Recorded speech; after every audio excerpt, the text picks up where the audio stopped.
Video edukasi, pemulihan, dan dukungan bagi anak yang mengalami kekerasan orang tua oleh Putri Lesviana, NIM 857631926. Mata kuliah PAUD 4208 Penanganan Anak Berkebutuhan Khusus. Assalamualaikum warahmatullahi wabarakatuh. Melalui video ini, saya akan menjelaskan mengenai pemulihan dan dukungan terhadap anak-anak yang mengalami kekerasan orang tua.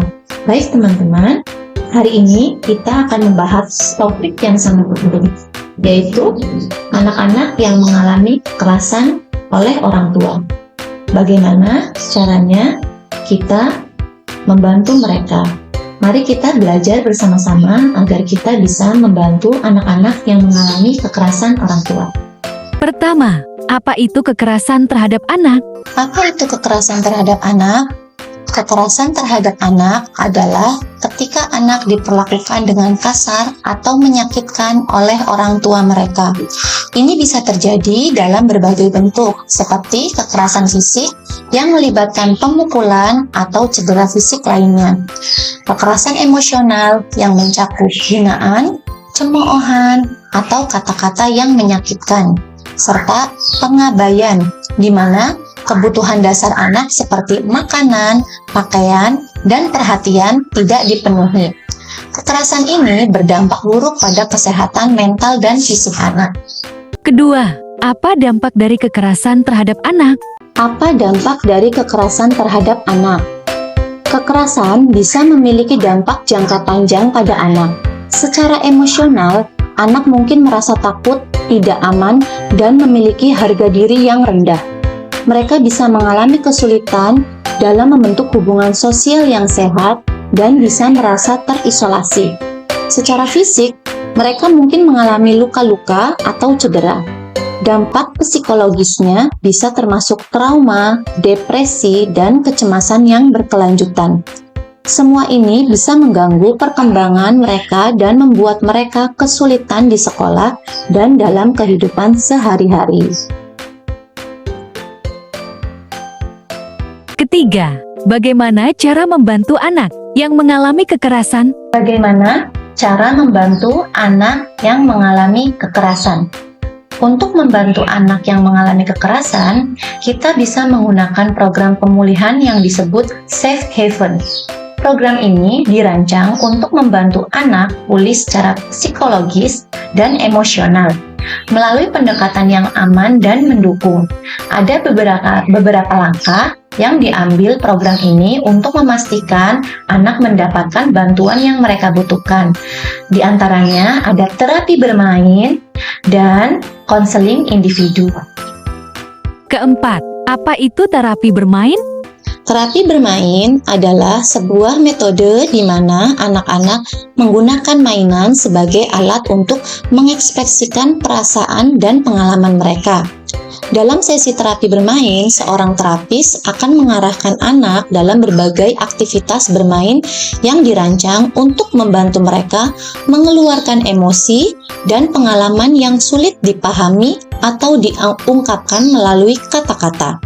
Melalui bermain, anak bisa merasa lebih aman dan mampu mengungkapkan perasaan mereka secara bebas dan tanpa rasa takut. Kelima, apa yang dilakukan dalam sesi konseling individu? Dalam sesi konseling individu, anak akan berbicara secara langsung dengan seorang psikolog atau konselor. Konselor ini akan membantu anak untuk memahami dan mengatasi trauma yang mereka alami. Anak akan diajarkan berbagai mekanisme coping yang sehat untuk mengelola stres dan emosi negatif. Konseling juga memberikan ruang aman bagi anak untuk berbicara tentang pengalaman mereka dan mendapatkan dukungan emosional yang mereka butuhkan.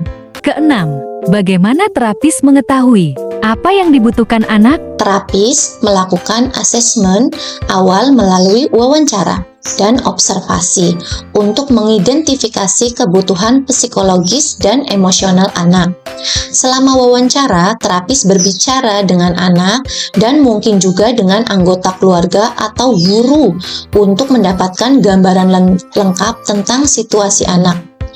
Observasi dilakukan untuk melihat perilaku dan reaksi anak dalam berbagai situasi. Informasi ini membantu terapis merancang rencana terapi yang disesuaikan dengan kebutuhan individual anak. Ketujuh, bagaimana kita tahu jika anak sudah membaik?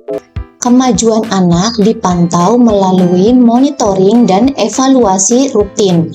Terapis akan melakukan evaluasi berkala untuk menilai perkembangan anak. Mereka mungkin menggunakan berbagai alat penilaian dan kuesioner, serta melakukan diskusi dengan anak dan keluarga mereka.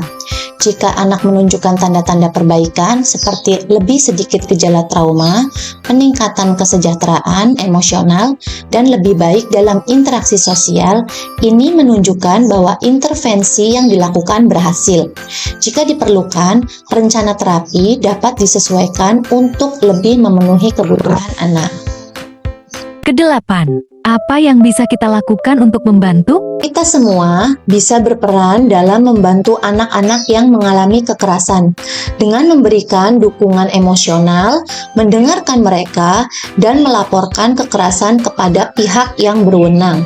Kita bisa membuat perbedaan besar dalam hidup mereka. Program seperti Safe Haven menunjukkan bahwa dengan bantuan yang tepat, anak-anak bisa pulih dan tumbuh menjadi pribadi yang kuat dan bahagia. Mari kita selalu mendukung mereka. Kesembilan, ingat kamu tidak sendirian. Baik teman-teman, itu tadi penjelasan mengenai pemulihan dan dukungan terhadap anak yang mengalami kekerasan orang tua. Jika kamu atau temanmu mengalami kekerasan, jangan ragu untuk berbicara dengan orang dewasa yang kamu percayai, seperti guru, konselor, atau keluarga. Bersama, kita bisa menciptakan lingkungan yang lebih aman dan menyenangkan untuk semua anak. Terima kasih sudah menonton dan ingat, kamu tidak sendirian. Assalamualaikum warahmatullahi wabarakatuh.